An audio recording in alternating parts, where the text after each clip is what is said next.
The merciless June sun blazed over Ouagadougou like a furnace, casting long shadows across the presidential palace grounds. President Ibrahim Traoré stood motionless by the towering windows of his office, his weathered hands clasped behind his back. The city sprawled before him, a tapestry of red earth, bustling markets, and humble homes where families gathered for their evening meals. Yet despite this peaceful facade, his heart was heavy with a burden that grew heavier with each passing day. On his mahogany desk, scattered like fallen leaves, lay dozens of files. Each contained a photograph that would haunt any parent's dreams. Innocent faces stared back at him, children with bright eyes and hopeful smiles, now shrouded in mystery and terror. These were the children who had vanished without a trace from the border regions of Gorma, Mali, leaving behind only the desperate cries of their parents and the hollow echo of unanswered prayers. Traoré picked up one photograph, a young girl with braided hair and a gap-toothed smile, wearing a faded school uniform. Her name was Aisha, age 9. She had been walking home from school when she simply disappeared. Her mother had waited by the roadside for 3 days, refusing food, refusing comfort, refusing to believe her daughter was gone. The heavy oak doors creaked open, interrupting his somber thoughts. Border Security Commander Colonel Sankara Anafa entered, his military boots clicking against the polished marble floor. The colonel's face bore the marks of sleepless nights and endless worry, deep lines etched around his eyes like battle scars. He carried a fresh bundle of files, adding to the growing pile of tragedy on the president's desk. "Mr. President," Colonel Sankara's voice carried the weight of terrible news. 5 more children have vanished in the past 3 weeks, all between the ages of 8 and 14. Their parents have filed police reports, staged protests, and pleaded with local authorities, but, he paused, his voice catching in his throat, there has been no progress whatsoever. The families are losing hope. Traoré closed his eyes momentarily, feeling the full weight of his responsibility. When he opened them again, they blazed with determination. He studied each photograph intently, seeing in those innocent faces reflections of his own children, his grandchildren, every child he had sworn to protect. His fists clenched involuntarily as anger and resolve coursed through his veins. "This isn't merely random disappearances, Colonel," he said, his voice low but filled with conviction. "This is organized. There's a larger, more sinister game being played here, and our children are the pawns." Colonel Sankara nodded grimly. "The patterns are too consistent, Mr. President. Same age groups, same border regions, and same time of day. Someone is hunting our children with calculated precision." Traoré moved to a large map mounted on the wall, studying the red pins that marked each disappearance. They formed a disturbing pattern along the Mali border, like breadcrumbs leading to some terrible destination. "They're testing us, Colonel. Testing our resolve, our capabilities, our willingness to fight back. What are your orders, sir?" "Tomorrow we begin," Traoré declared, turning from the map with fire in his eyes. "But this won't be a conventional operation. We're going to war, Colonel. A war for the souls of our children." The following morning, before the first rays of dawn painted the sky, Traoré convened an emergency meeting in the palace's most secure conference room. The chamber, deep underground and protected by layers of security, had witnessed many crucial decisions in Burkina Faso's history. Today, it would host perhaps the most important meeting of Traoré's presidency. Only his most trusted advisors were present: Interior Minister Ousmane Diabre, a man whose loyalty had been forged through decades of service; Chief of Staff Marie Kabore, brilliant and unflinching in her dedication; Intelligence Chief Ibrahim Traoré, whose network of informants stretched across West Africa, and Colonel Sankara himself. Each face reflected the gravity of the situation as electronic jammers hummed softly, ensuring their conversation remained absolutely private. Traoré stood at the head of the polished conference table, his presence commanding immediate attention. "My friends," he began, his voice carrying the authority of absolute determination, "we gather here not just as government officials, but as parents, as protectors, as guardians of innocence itself. What we discuss today will determine whether our children sleep safely in their beds or disappear into the darkness that threatens to consume them." The intelligence chief opened a thick file, his hands trembling slightly with suppressed emotion. "Mr. President, what we've uncovered through our sources is beyond disturbing. It's a nightmare made manifest. We're dealing with an organized child trafficking network operating along our Mali border. But this isn't some amateur operation run by desperate criminals. This is professional, well-funded, and connected to international criminal syndicates." Marie Cabore leaned forward, her analytical mind already processing the implications. "What's their operational structure? How are they managing to evade our border security? They've corrupted local officials, created safe houses, established communication networks, and built a pipeline that extends far beyond our borders. They're not just targeting our children, they're stealing the future of multiple nations." Traoré's jaw tightened. "What's their ultimate objective? What are they doing with our children?" Commander Drago's voice dropped to barely above a whisper, as if speaking the words might make them more real. "Intelligence indicates two primary objectives, sir. The first is human trafficking, transporting children through North Africa to Europe for forced labor, sexual exploitation, and domestic servitude. The second," he paused, struggling with the words, "the second is even more horrifying. The organ trade. They're harvesting organs from healthy children and selling them to wealthy buyers who don't ask questions about the source." The room fell into absolute silence. Even the air conditioning seemed to quiet, as if the building itself was holding its breath. Traoré felt a rage unlike anything he had ever experienced. Not the hot anger of a moment, but the cold, calculated fury of a man who had seen absolute evil and refused to accept it. He rose from his chair and walked to the window that looked out over the palace gardens. Below, his own grandchildren were playing on the manicured lawns, their laughter drifting up like music. Their innocence, their joy, their absolute trust in the adults who were supposed to protect them, it all crystallized his resolve into something unbreakable. Turning back to face his advisors, Traoré placed his hands firmly on the table and leaned forward. His voice, when he spoke, carried the weight of an oath. "We are launching this operation immediately. We will hunt down this network and eliminate it from the face of the earth. We will rescue every child, capture every criminal, and send a message that will echo across continents. Our children are not for sale, not for exploitation, not for harvest.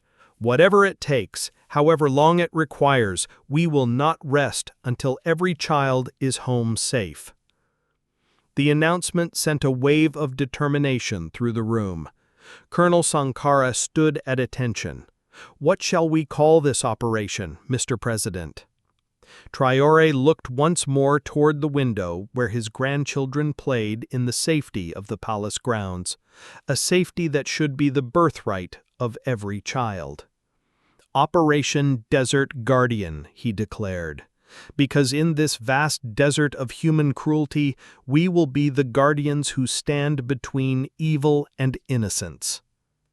The mission required planning that would make military strategists weep with its complexity. This wasn't a battle against uniformed enemies on a traditional battlefield. This was a hunt for shadows, for predators who moved like ghosts through the darkness, leaving only broken families in their wake. Traoré understood that his enemy was not just criminal but cunning, backed by international networks with resources that rivaled those of small nations. These weren't desperate outlaws driven by immediate need. They were professionals who had turned the suffering of children into a profitable business model. The very thought made his blood burn with righteous anger.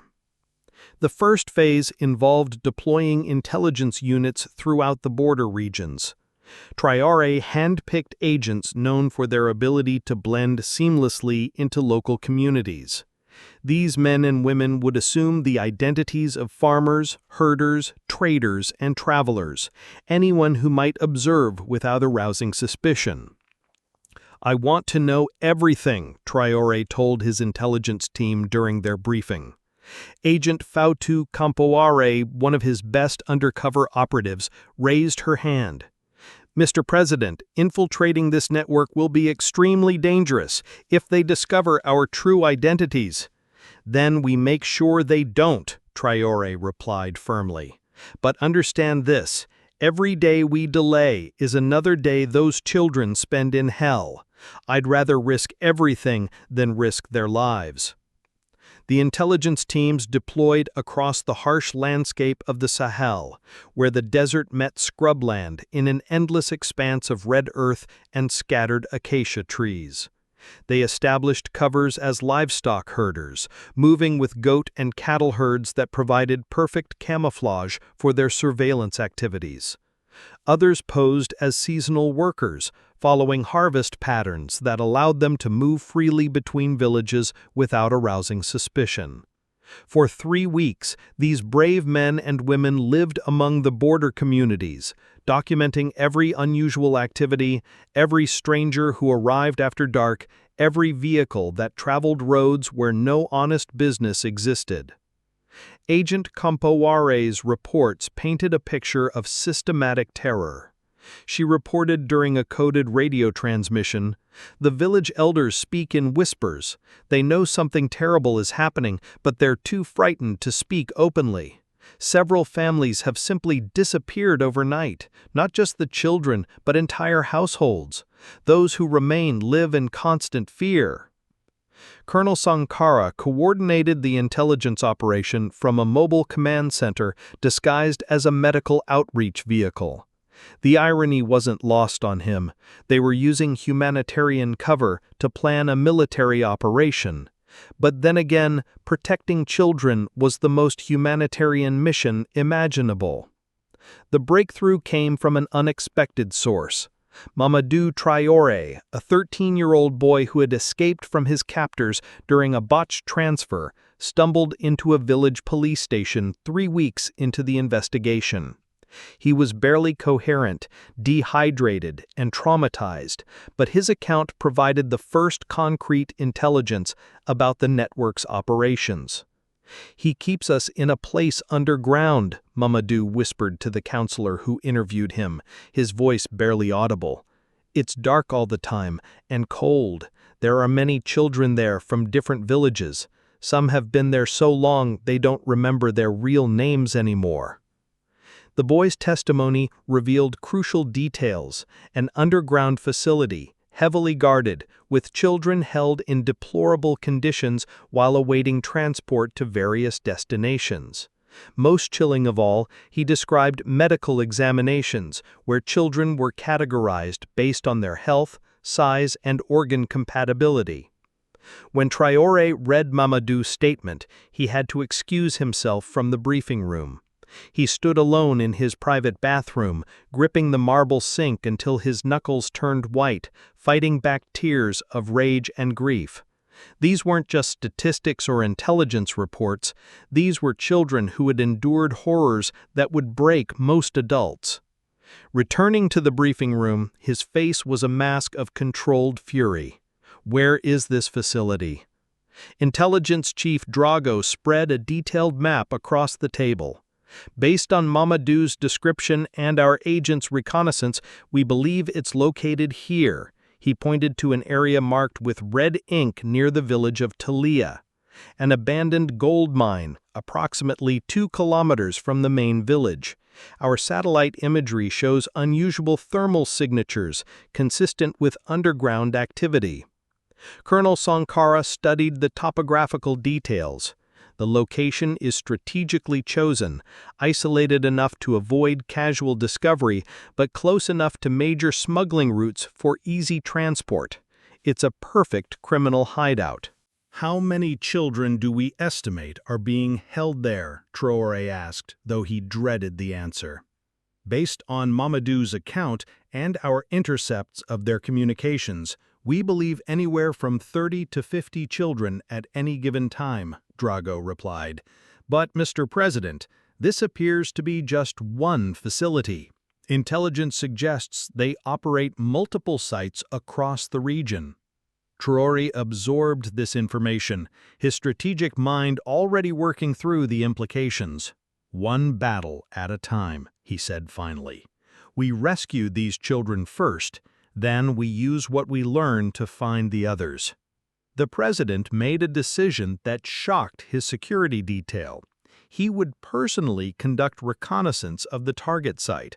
Despite all protests about presidential security and diplomatic protocol, Traoré was adamant. "I need to see the ground with my own eyes. I need to understand exactly what we're dealing with before I send our soldiers into harm's way. More importantly, I need to see where our children are being held." The transformation of Ibrahim Traoré from president to undercover operative was remarkable in its thoroughness. The man who normally wore immaculate suits and commanded rooms with his presence now hunched slightly, his expensive watch replaced with a cheap timepiece, his polished shoes exchanged for worn sandals that had walked many dusty miles. His disguise as a traveling herder was completed with details that only someone with extensive rural experience would notice. Calloused hands from handling rope, sun-weathered skin that spoke of days spent under the Sahel sun, and the slight bow-legged walk of a man who had spent years following cattle across difficult terrain. Only 3 people accompanied him on this dangerous reconnaissance mission. Colonel Sankara, who posed as his younger brother, intelligence agent Musa Ouedraogo, a local operative who knew every path and hiding place in the region, and Captain Youssouf Diallo, an expert marksman whose job was to remain invisible while keeping the president in his protective sights. As their battered pickup truck approached Talia village in the early evening, Traoré felt the weight of his responsibility settling on his shoulders like a physical burden. Somewhere in the darkness ahead, children were waiting for rescue. Children who had given up hope, who had forgotten what their mothers' voices sounded like, who might not live to see another sunrise if this mission failed. The village of Talia appeared before them like a scene from another era. Mud brick houses with thatched roofs, narrow pathways worn smooth by generations of bare feet, and the lingering smell of cooking fires and livestock. Under normal circumstances, it would have been a peaceful tableau of rural African life. But these were far from normal circumstances. The most striking aspect wasn't what they saw, but what they felt. An oppressive atmosphere of fear that seemed to hang in the air like humidity. Mothers snatched their children from the pathways when they saw strangers approaching.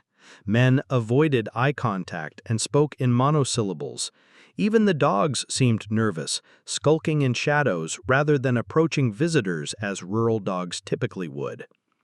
Near the village center, where an ancient baobab tree provided shade for a small market, Traoré approached an elderly woman selling millet and groundnuts.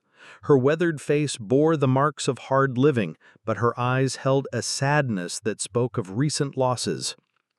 "Peace be upon you, grandmother," Traoré greeted her in the local language, his voice carrying the respectful tone appropriate for addressing an elder.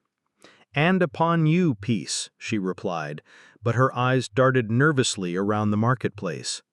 "I am traveling with my brother to visit relatives in Mali," Traoré continued, maintaining his cover story. "But people speak of troubles in this area. Is it safe for travelers?" The woman's hands trembled slightly as she measured grain into a small bowl. "Troubles follow trouble, my son. We mind our own business and pray Allah protects us from evil." Her reluctance to speak openly told Traoré everything he needed to know. This community was living under a shadow of terror, afraid to trust anyone, even fellow Africans who appeared harmless. As they moved deeper into the village, Agent Ouedraogo guided them toward a small tea house where local men gathered in the evenings. The establishment consisted of little more than rough wooden benches under a corrugated metal roof, but it served as the village's informal information center. The conversation died when they entered. 6 men sat around a low table, sipping sweet tea from small glasses, their discussion interrupted by the arrival of strangers. Traoré and his companions ordered tea and sat quietly, allowing the locals to become accustomed to their presence. Gradually, normal conversation resumed. The men spoke of rainfall patterns, crop yields, and livestock prices, the eternal concerns of rural communities. But Traoré noticed what they didn't discuss: their families, their children, anything related to community safety. Finally, one man, emboldened perhaps by the sweet tea or simply unable to contain his frustration any longer, spoke the words that confirmed their intelligence reports. "My nephew disappeared 2 weeks ago.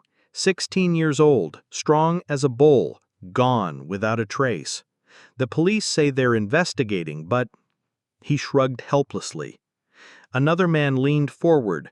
"3 children from our section vanished in the past month, always at night, always the healthy ones.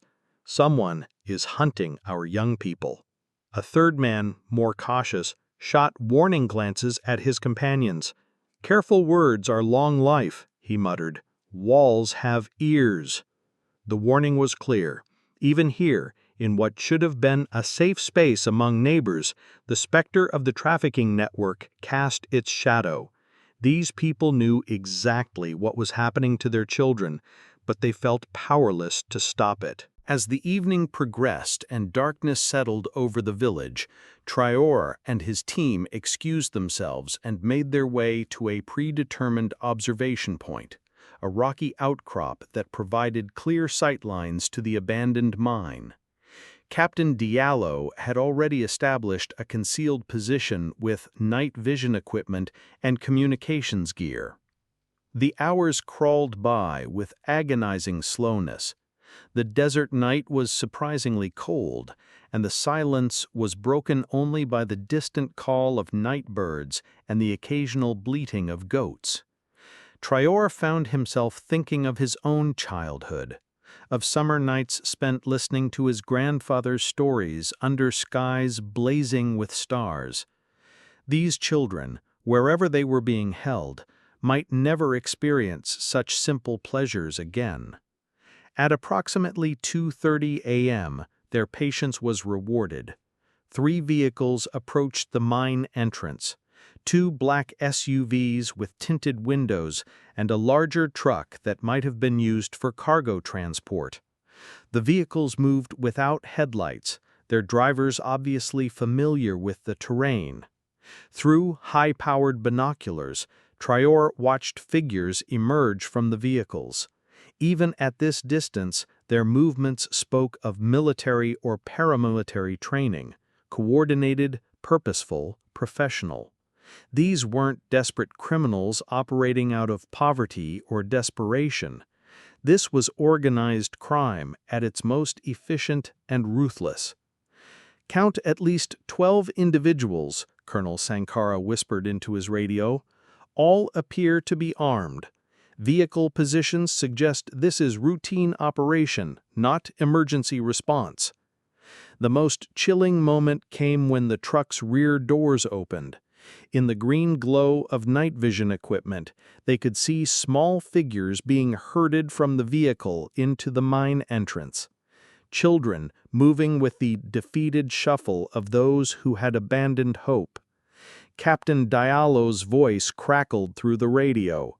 "I have clear shots on multiple targets, sir. Request permission to engage." Every instinct in Traoré's body screamed for him to give the order. These monsters were literally within his sights, vulnerable to immediate justice. But his strategic mind overruled his emotional response. "Negative," he whispered back. "We don't know how many children are inside, or what defensive measures they've prepared. One mistake, and we could cause the very tragedy we're trying to prevent." As they watched, the vehicles departed as quietly as they had arrived, leaving behind only tire tracks in the dust and the terrible knowledge of what lay hidden in the darkness below ground. The return journey to Ouagadougou was conducted in grim silence. Each man processed what he had witnessed, understanding that they had seen evil in its purest form. The systematic exploitation of the most vulnerable members of society for profit.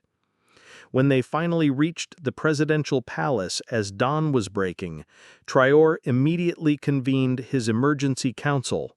His disguise was discarded, but the images burned into his memory would remain forever. "Gentlemen," he addressed his assembled advisors, "I have looked into the face of absolute evil, and now we're going to destroy it completely." The secure briefing room in the presidential palace had been transformed into a military command center that would have impressed NATO strategists. Maps covered every wall. Detailed architectural drawings of the mine complex were spread across tables, and dozens of photographs showed every angle of the target from satellite imagery and ground reconnaissance. President Ibrahim Traoré stood before the assembled team like a general preparing for the most important battle of his career. Present were Interior Minister Ousmane Diabra, Intelligence Chief Ayat Drago, Special Forces Commander Major Bamako Coulibaly, Colonel Sankara, and a dozen select officers whose expertise would be crucial to the mission's success. Electronic countermeasures hummed quietly in the background, ensuring that no communication could penetrate the room's security barriers. Outside, additional guards had been posted with orders to shoot first and ask questions later if anyone approached without proper authorization. "What we are planning," Traoré began, his voice carrying the weight of absolute authority, "is not merely a military operation. This is a rescue mission where failure is not an option, where the lives of innocents hang in the balance of every decision we make." Major Coulibaly activated the large display screen, showing detailed 3D renderings of the mine complex based on geological surveys, satellite imagery, and Mamadou's eyewitness account. The facility was far more extensive than they had initially realized.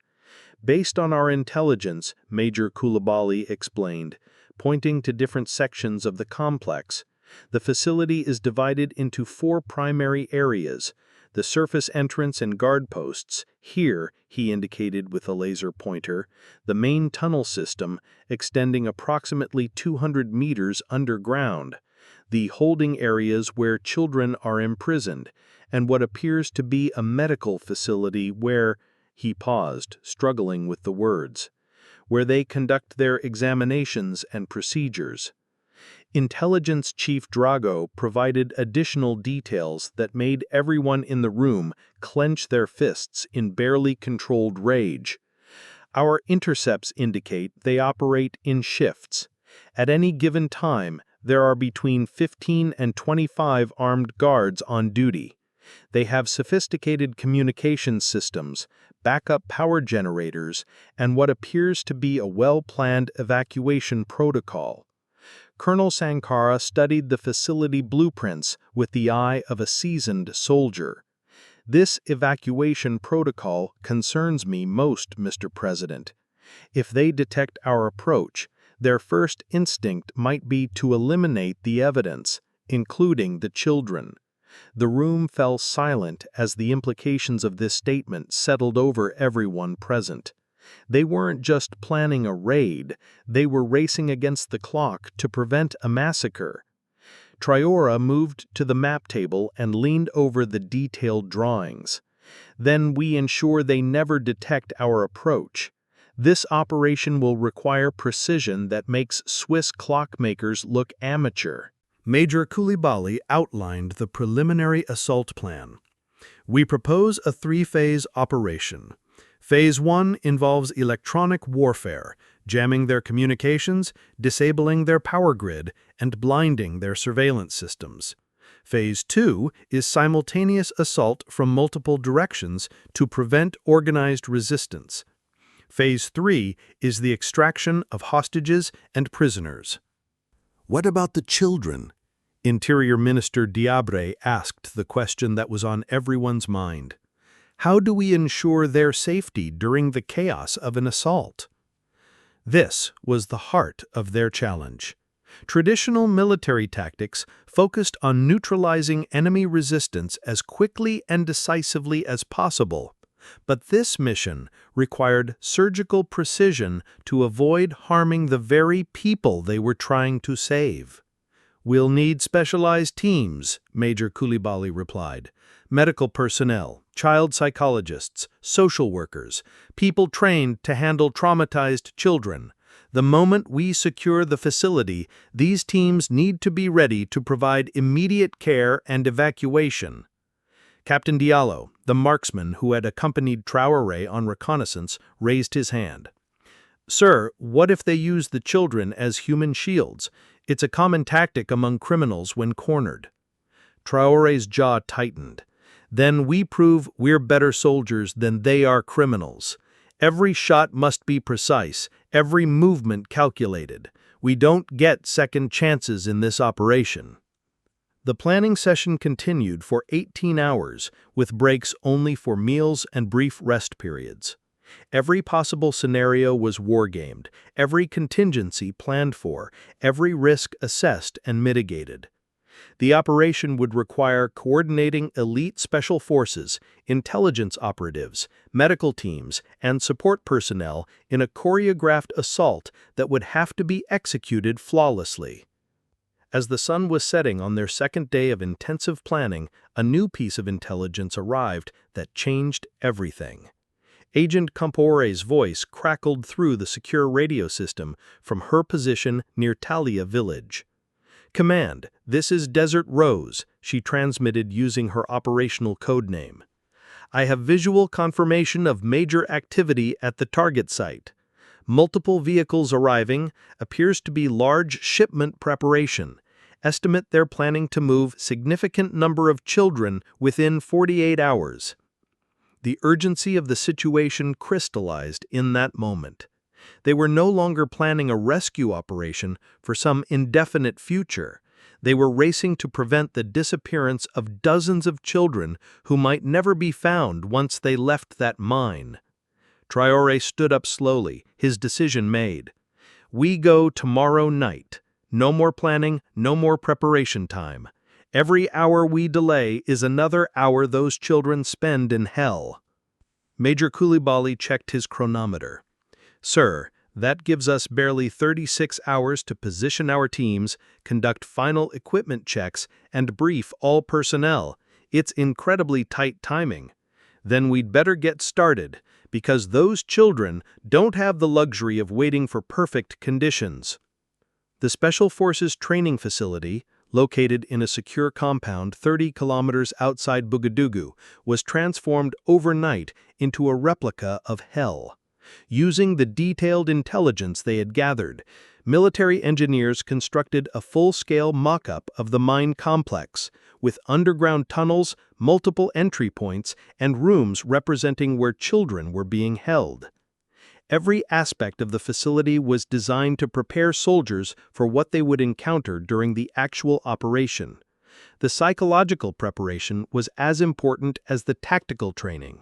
These elite warriors needed to be ready for the emotional impact of seeing children who had been subjected to unimaginable trauma. President Traoré personally supervised every aspect of the training, often participating in exercises alongside his soldiers. This wasn't merely presidential oversight. This was a leader who understood that his personal involvement would inspire his troops to exceed their already exceptional capabilities. Remember, Traoré addressed the assembled special forces during their final briefing, you are not just soldiers today. You are fathers, brothers, and protectors of innocence. Every child in that facility is looking for a hero, even if they don't know it yet. Today, you become their heroes. The training scenarios covered every possible contingency.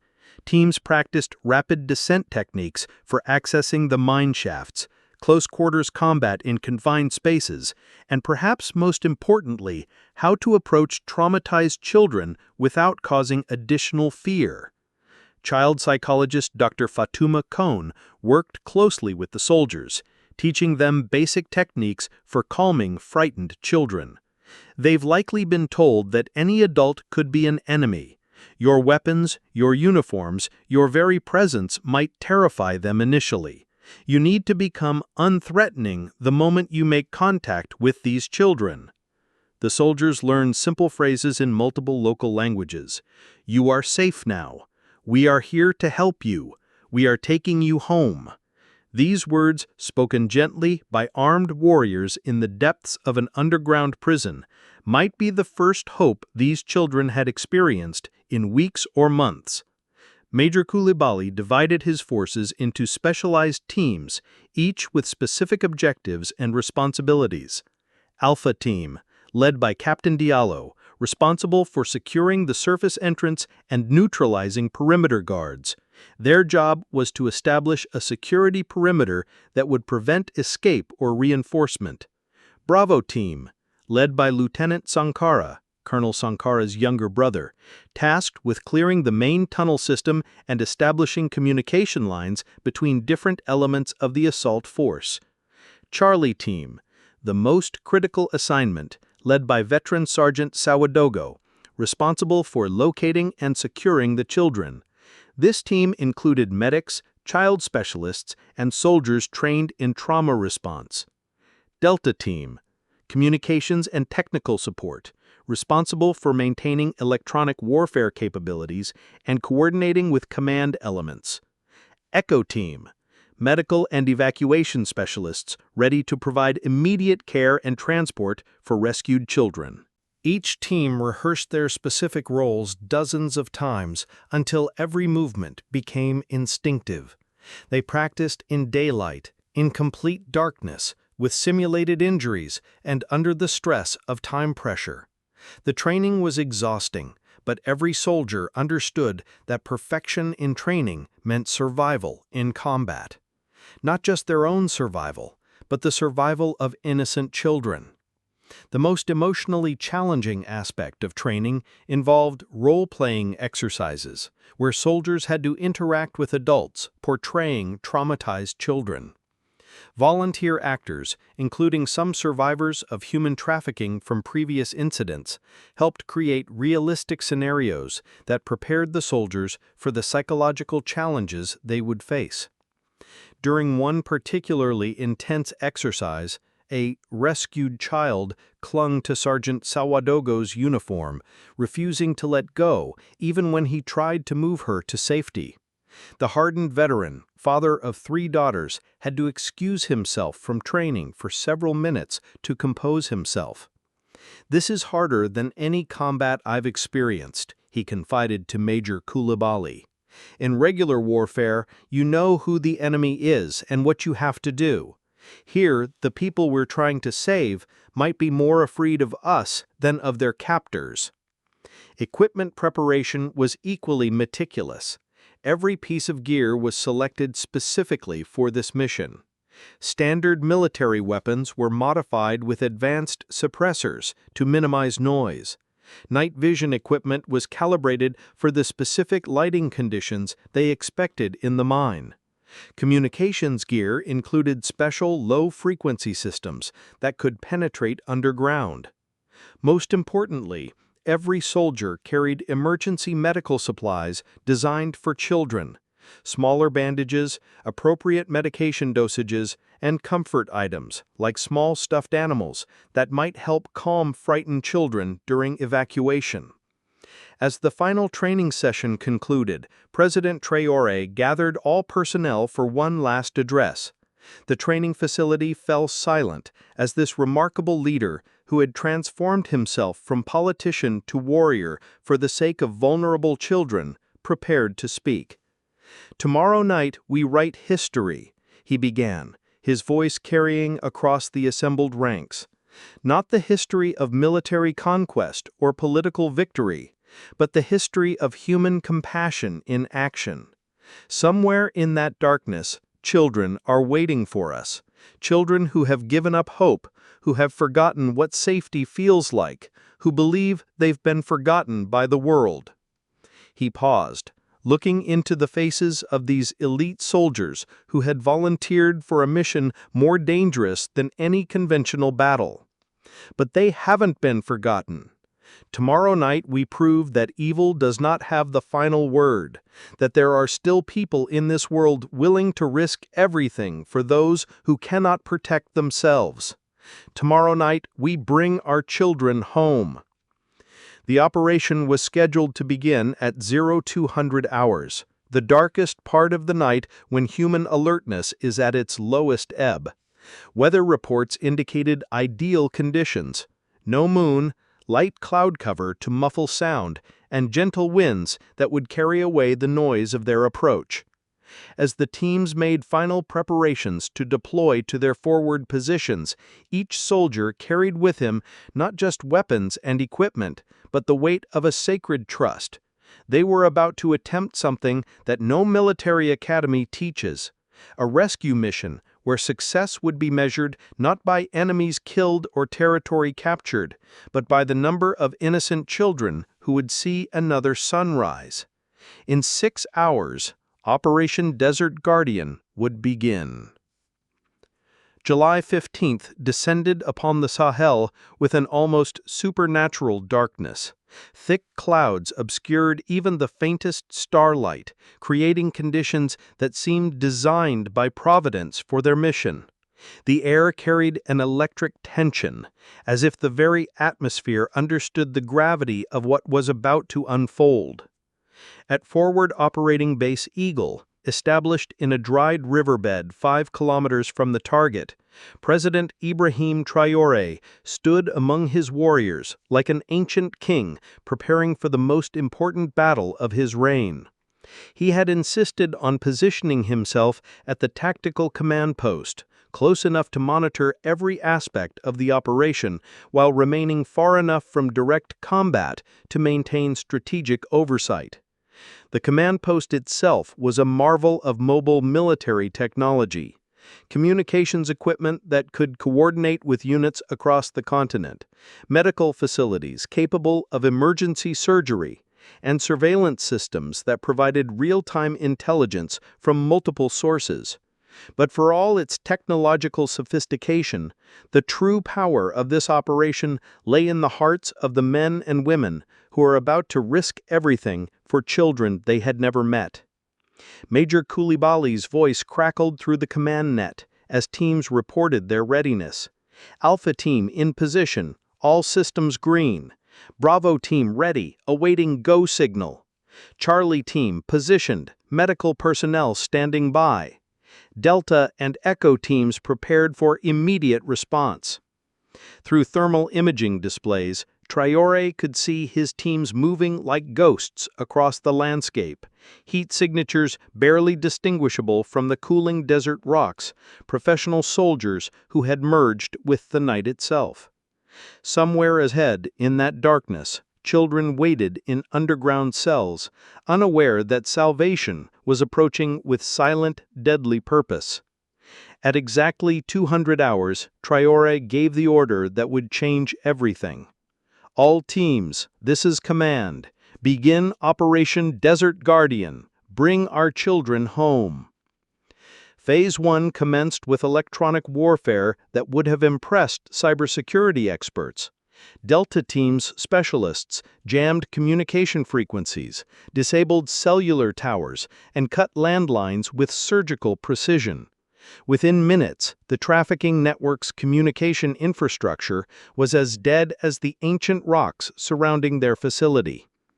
Simultaneously, surveillance drones no larger than insects descended upon the mine complex, mapping heat signatures and confirming the location of guards. The thermal imaging revealed a horrifying truth. The underground facility was more extensive than their intelligence had suggested, with multiple chambers and what appeared to be dozens of children held in various locations. Command, this is Delta 6, reported the electronic warfare specialist. Target is electronically isolated. They're blind and deaf to the outside world. Phase 2 began with movements so coordinated they resembled a deadly ballet. Alpha Team approached the main entrance from the east, using natural rock formations as concealment. Their objective was to neutralize perimeter guards without raising an alarm that might trigger the execution of hostages. Captain Diallo led his team with the patience of a master hunter. Through night vision scopes, they observed 2 guards smoking cigarettes near the entrance, their weapons casually slung across their shoulders. These men had grown complacent, confident in their isolation and the fear they had instilled in the local population. That complacency would be their downfall. Using suppressed sniper rifles, Alpha Team eliminated both sentries simultaneously, their bodies dropping silently to the ground. The cigarettes they had been smoking continued to glow in the darkness for several seconds, the last light these criminals would ever see. From the west, Bravo Team encountered more resistance. 3 guards patrolled this sector with greater discipline, maintaining proper spacing and communication protocols. Lieutenant Sankara made the tactical decision to use non-lethal takedowns, approaching each guard individually and neutralizing them with precision strikes that rendered them unconscious without permanent harm. The most challenging approach belonged to Charlie Team, tasked with accessing the facility through a secondary entrance that required rappelling down a 40-meter cliff face. Sergeant Sawadagogo led his specialized unit with equipment designed for both military assault and child rescue, a combination that required extraordinary skill to manage effectively. As they descended into the darkness, each soldier carried in his mind the faces of the children they had seen in intelligence photographs. These weren't abstract targets to be secured. These were sons and daughters, brothers and sisters, future leaders and dreamers whose potential was being systematically destroyed by human predators. Charlie Team in position at secondary entrance, Sawadagogo reported through his throat microphone. Multiple heat signatures detected below. Estimate at least 30 individuals in the underground complex. Phase 3, the actual assault, began with a precision that would have made Swiss watchmakers envious. All teams received simultaneous go signals, launching coordinated attacks designed to overwhelm the facility's defenses before organized resistance could develop. Alpha Team breached the main entrance using shaped charges that destroyed the reinforced doors while minimizing collateral damage. The explosions, muffled by the mine's underground structure, sounded like distant thunder to anyone above ground. As smoke cleared, Captain Diallo's soldiers flowed into the tunnel system like water finding its natural course. The first chamber they encountered was clearly a guard station. Weapons racks, communication equipment, and sleeping quarters for the criminal organization's security personnel. 3 men scrambled for weapons, but Alpha Team's superior training and preparation gave them insurmountable advantages. Within seconds, all resistance in this area was neutralized. Bravo Team's penetration through the western approach revealed the facility's true scope. Lieutenant Sankara found himself in a tunnel system that extended far beyond their intelligence estimates, an underground network that could house hundreds of people and had obviously been developed over years, not months. "Command, this is Bravo Leader," Sankara reported, his voice tight with controlled emotion. "This facility is much larger than anticipated. We're looking at a permanent installation, not a temporary holding facility." But it was Charlie Team's discovery that truly revealed the horror they were confronting. Sergeant Sawadagogo's unit, accessing the deepest levels of the complex, found what could only be described as underground cells, crude chambers barely large enough for a child to lie down in, with minimal ventilation and no sanitation facilities. "My God," whispered Corporal Bambara, a father of 4 who had volunteered for the mission. "How could human beings do this to children?" The answer to that question lay deeper in the complex, where Charlie Team discovered what appeared to be a medical facility equipped with surgical instruments and equipment designed for organ harvesting.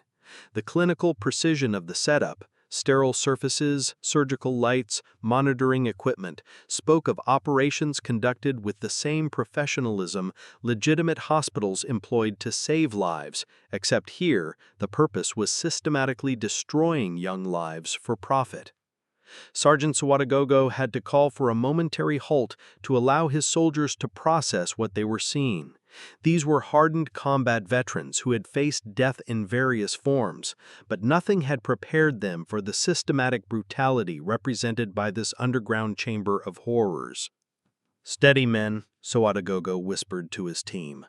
"The children are counting on us to be professional. Save the emotion for later. Right now, we have work to do." As teams penetrated deeper into the facility, they encountered increasing resistance. The criminal organization's security personnel, while caught off guard by the initial assault, were attempting to mount organized defensive actions. Gunfire echoed through the tunnel system as elite soldiers engaged criminals who were fighting not just for their operation, but for their lives.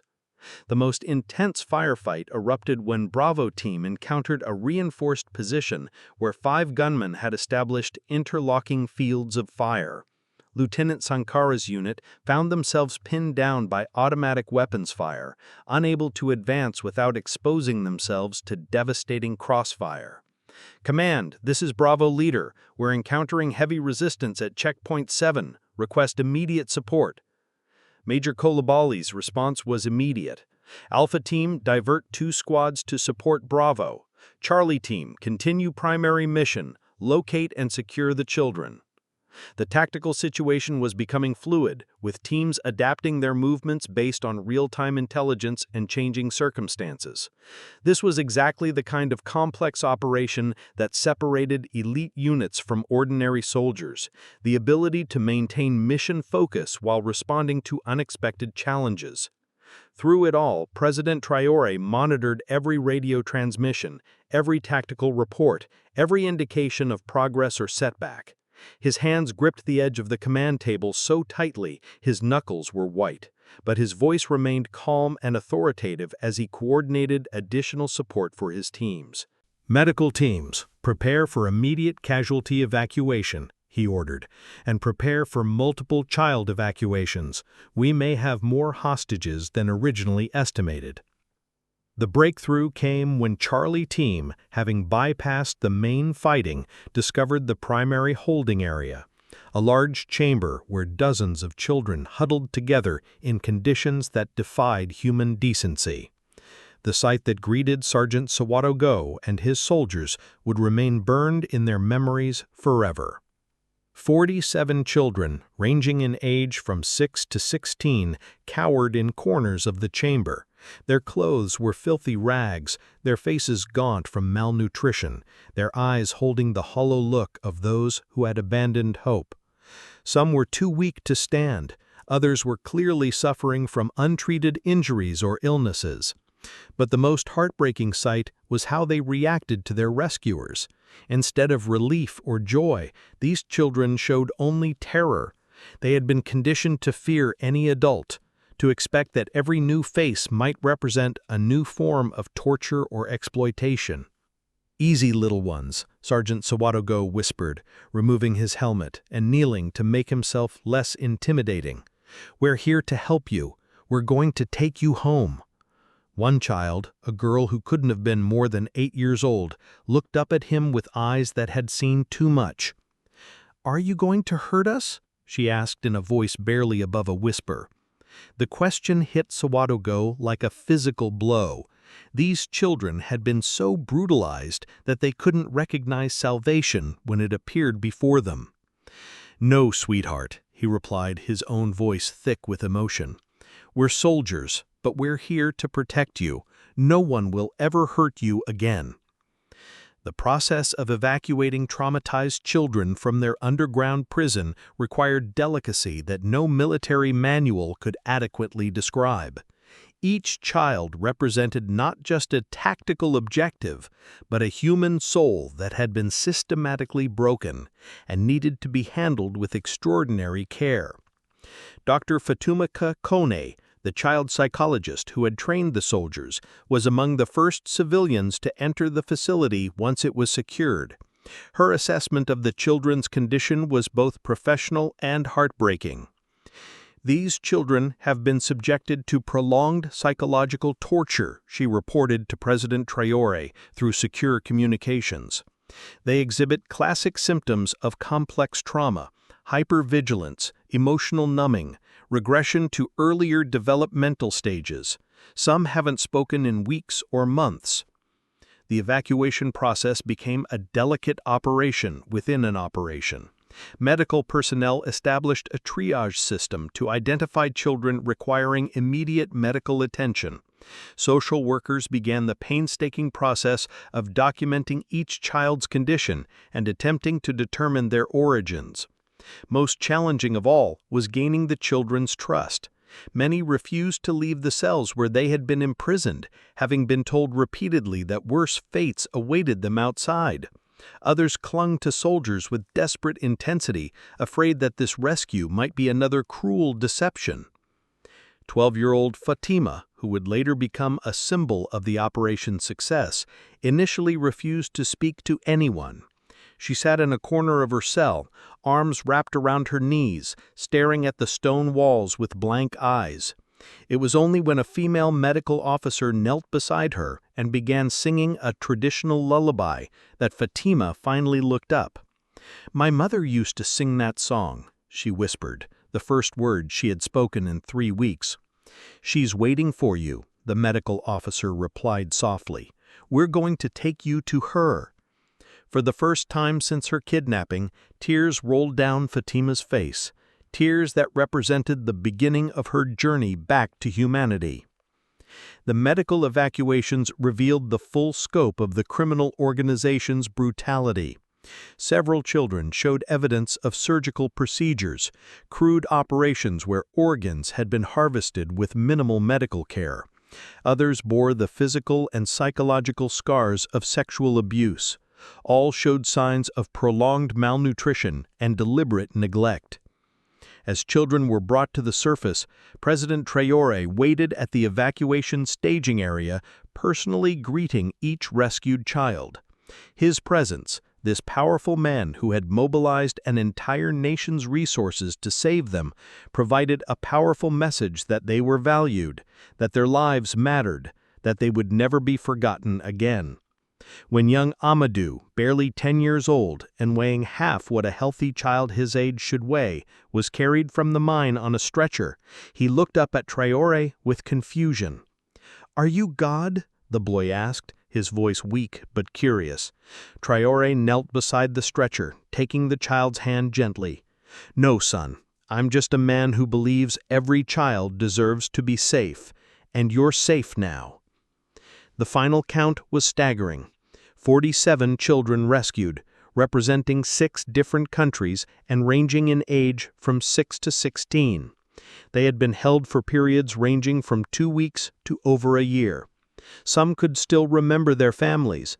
Others had been so traumatized they could barely remember their own names. 23 members of the trafficking organization were captured alive, including several who were wanted by international law enforcement agencies. The intelligence gathered from their arrests would lead to additional raids across West Africa and eventually reach criminal networks in Europe and the Middle East.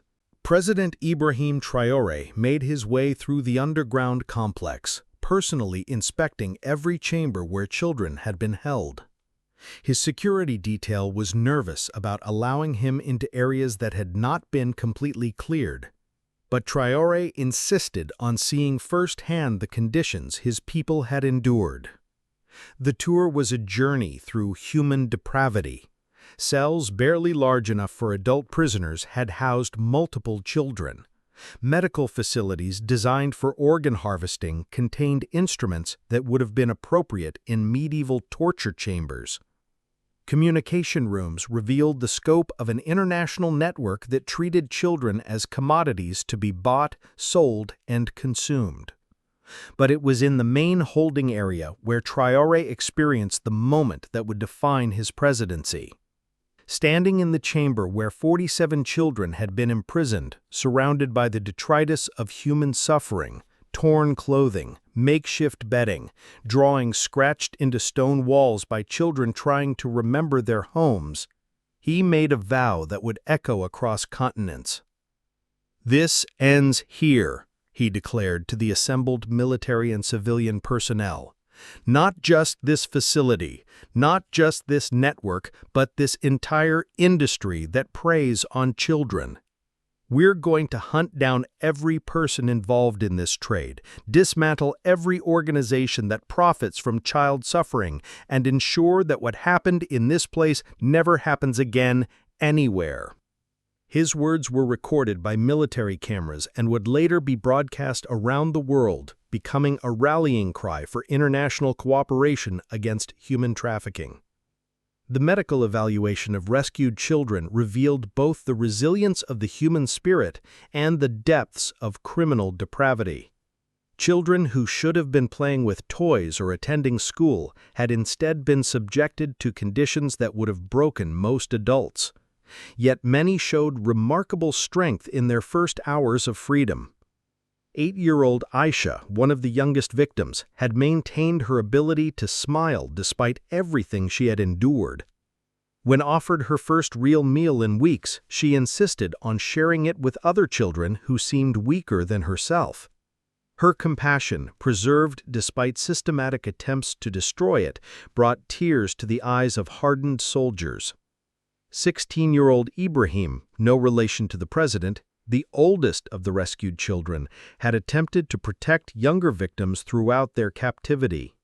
His back bore scars from beatings he had received while trying to shield smaller children from abuse. Despite his own trauma, his first concern was for the welfare of others. "The little ones are scared," he told Dr. Cohn during his initial psychological evaluation. "They need to know they're really safe. They need to know their families still want them." These children, despite everything they had endured, continued to demonstrate the fundamental human capacity for love, compassion, and mutual support. They had survived not just as individuals, but as a community that had sustained itself through the darkest possible circumstances. As medical helicopters transported the most seriously injured children to advanced care facilities in Ouagadougou, President Traoré made a decision that surprised his security advisors.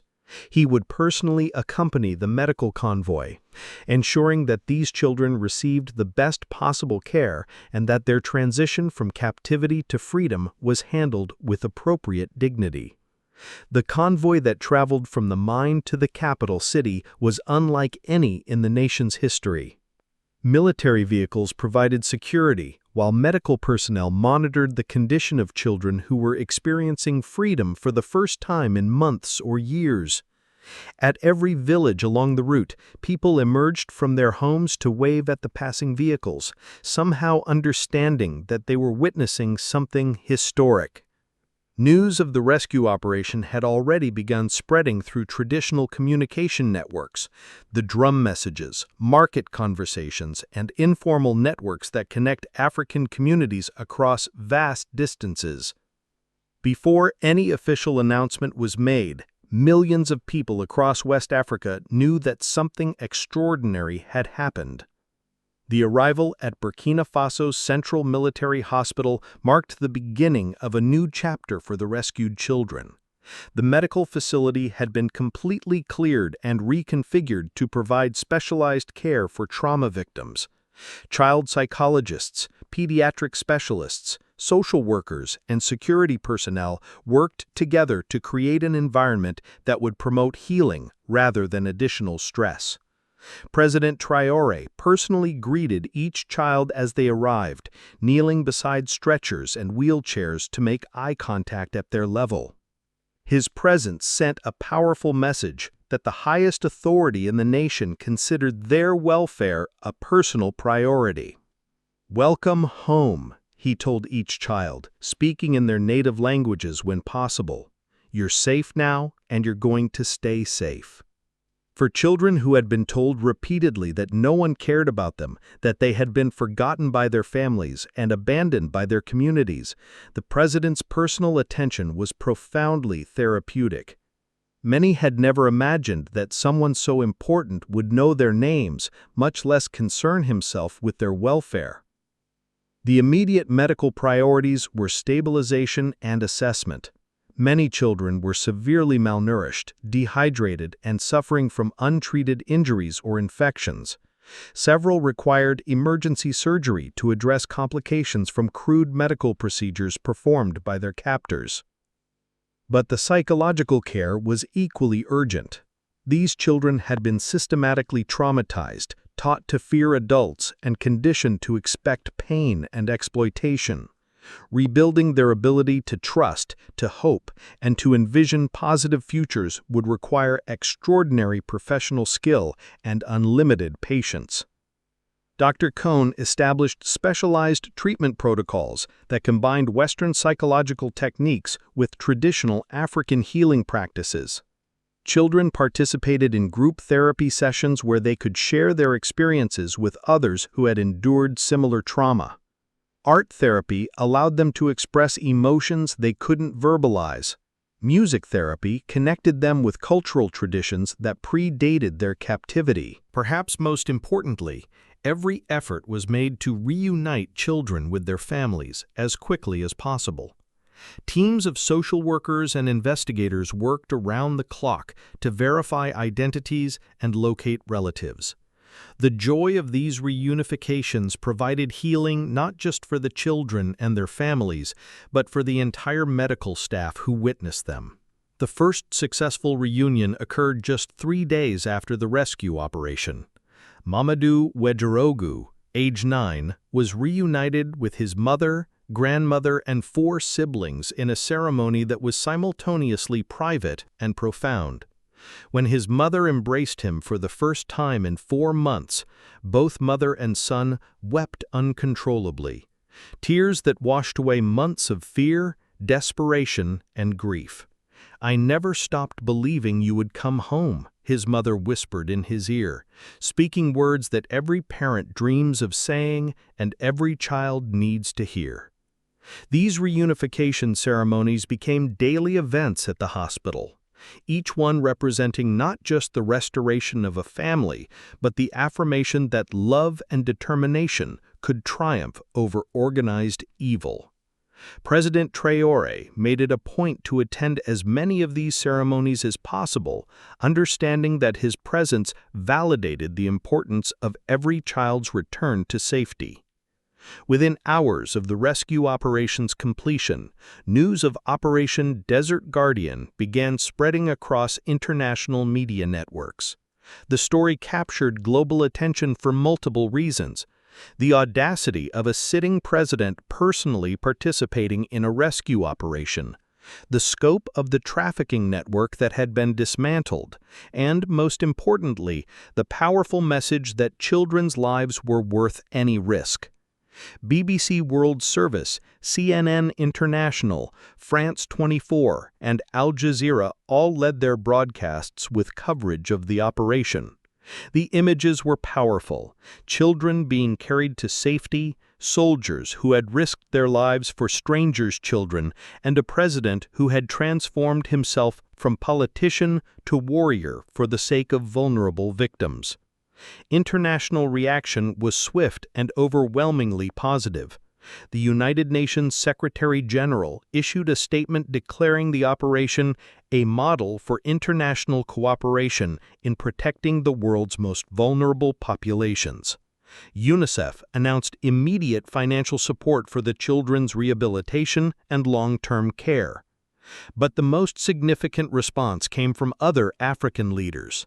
Within 48 hours of the operation, presidents from Mali, Niger, Benin, Ghana, and Ivory Coast had contacted Traoré directly, offering to coordinate similar operations in their own territories and share intelligence about trafficking networks.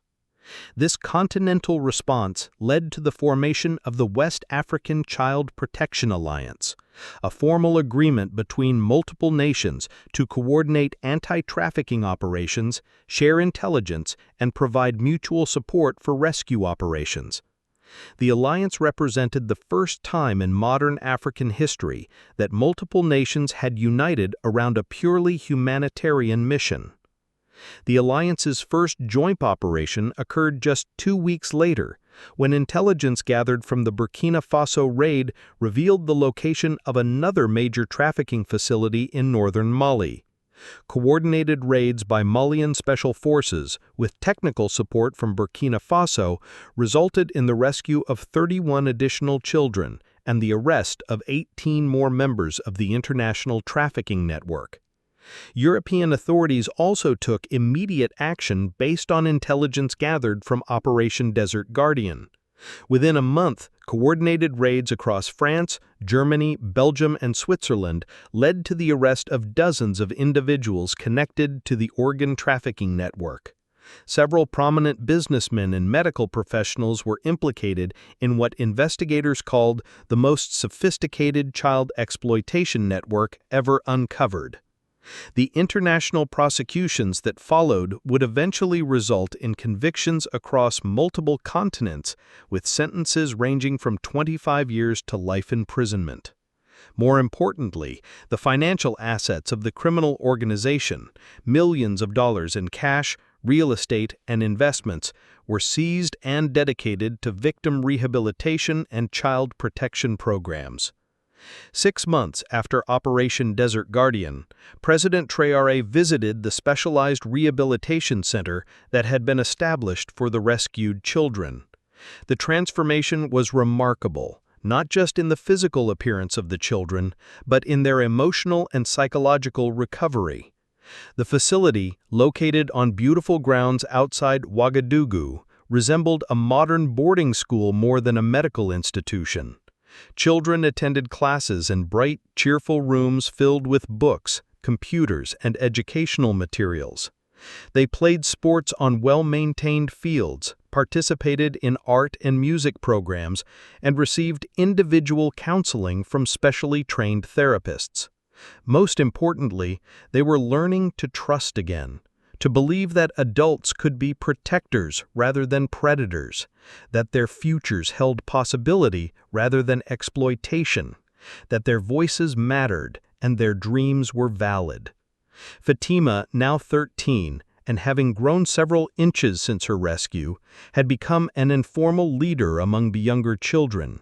She helped newcomers adjust to their new environment and often assisted therapists in group sessions. Her resilience and compassion demonstrated the remarkable capacity of children to heal from even the most severe trauma. "I want to become a doctor," she told Traoré during his visit, "not just to help sick people, but to help children who have been hurt like we were. I want them to know that healing is possible." Her words captured the transformation that many of the rescued children had undergone, from victims to survivors to advocates for other vulnerable children. They were living proof that human dignity could not be permanently destroyed, no matter how systematically it was attacked. The success of the rehabilitation program attracted international attention and support. Medical schools from Europe and North America sent volunteers to assist with care. International child welfare organizations provided funding and expertise. Most significantly, several of the older rescued children began speaking at conferences and educational events, sharing their experiences to help prevent other children from suffering similar fates.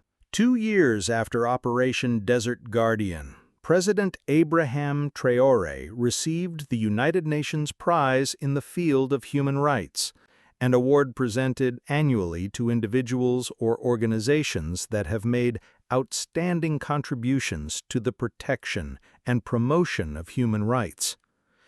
In his acceptance speech at the UN headquarters in New York, Traoré spoke not about his own actions, but about the children whose courage and resilience had inspired an international movement. The real heroes, he declared to the assembled delegates, are not the soldiers who conducted the rescue or the politicians who supported the mission. The real heroes are the children who survived systematic brutality and emerged with their humanity intact. They are the ones who teach us that evil can never triumph permanently over innocence, that hope can flourish in the darkest circumstances, and that every child, regardless of their circumstances, deserves our protection and support. The speech was broadcast live around the world and became one of the most watched UN addresses in history. Its impact extended far beyond diplomatic circles, inspiring ordinary citizens in dozens of countries to become involved in child protection efforts. But Traoré understood that awards and recognition were less important than continuing the work of protecting vulnerable children. The rescue operation had been successful, but it had also revealed the vast scope of international child trafficking networks that remained active. Under his leadership, Burkina Faso became a global center for anti-trafficking efforts. The country established specialized training programs for law enforcement officers from across Africa, shared intelligence with agencies worldwide, and pioneered new techniques for victim identification and rehabilitation. The Hope School, established specifically for rescued children, became a model that was replicated in dozens of countries. Its combination of academic education, psychological support, and life skills training proved remarkably effective at helping trauma survivors rebuild their lives and achieve their full potential. Perhaps most significantly, many of the children rescued in Operation Desert Guardian went on to become advocates for child protection in their own right. As they grew older, they used their experiences to educate others about the realities of human trafficking and the importance of vigilance in protecting vulnerable children. 5 years after Operation Desert Guardian, the world had changed in ways both subtle and profound. The international cooperation that began with a rescue mission in the Sahel had evolved into a comprehensive global network dedicated to combating human trafficking and protecting vulnerable children. The children who had once huddled in underground cells were now young adults pursuing their dreams. Fatima was indeed studying medicine, specializing in trauma care for abuse victims. Amadou had become an advocate for children's rights, speaking at international conferences about the importance of maintaining hope, even in desperate circumstances. Ibrahim was training to become a social worker, dedicated to helping other trafficking survivors rebuild their lives. Their transformation from victims to advocates to leaders demonstrated the fundamental truth that President Traoré had understood from the beginning. Every child possesses unlimited potential that no amount of abuse can permanently destroy. Given safety, support, and opportunity, even the most traumatized survivors can grow into extraordinary adults who make the world better for their presence. The trafficking networks that had once operated with impunity across West Africa had been systematically dismantled through international cooperation. While new criminal organizations continued to emerge, they faced a level of coordinated opposition that made their operations increasingly difficult and dangerous. President Traoré, now in his third term and recognized globally as a champion of children's rights, continued to personally involve himself in rescue operations when they occurred. His example had inspired leaders across Africa to take direct action in protecting their most vulnerable citizens. But perhaps the most lasting impact of Operation Desert Guardian was the message it sent to children everywhere: that they were valuable beyond measure, that there were adults willing to risk everything for their safety, and that no child would be abandoned to the darkness as long as people of conscience were willing to act. In the end, the story of Operation Desert Guardian became more than just a successful rescue mission. It became a testament to the power of moral leadership, the importance of international cooperation, and the unbreakable resilience of the human spirit. The desert that had once concealed unspeakable cruelty now stood as a symbol of redemption, where 47 children had been given back their futures, and an entire world had been reminded of its obligation to protect those who cannot protect themselves. And in the presidential palace in Ouagadougou, President Ibrahim Traoré continued his watch, the eternal guardian ensuring that every child could sleep safely, dream freely, and grow up in a world where their innocence was cherished rather than exploited. For in his vision of the future, every child was a treasure more valuable than gold, more precious than any earthly wealth. They were the future itself, and the future was always worth fighting for. The end. Author's final note: this expanded narrative, while dramatized for literary impact, reflects real efforts across the Sahel region and beyond to combat child trafficking and protect vulnerable populations. It serves both as a tribute to those who risk their lives in such efforts and a reminder that protecting children requires not just good intentions, but courage, coordination, and unwavering commitment to justice.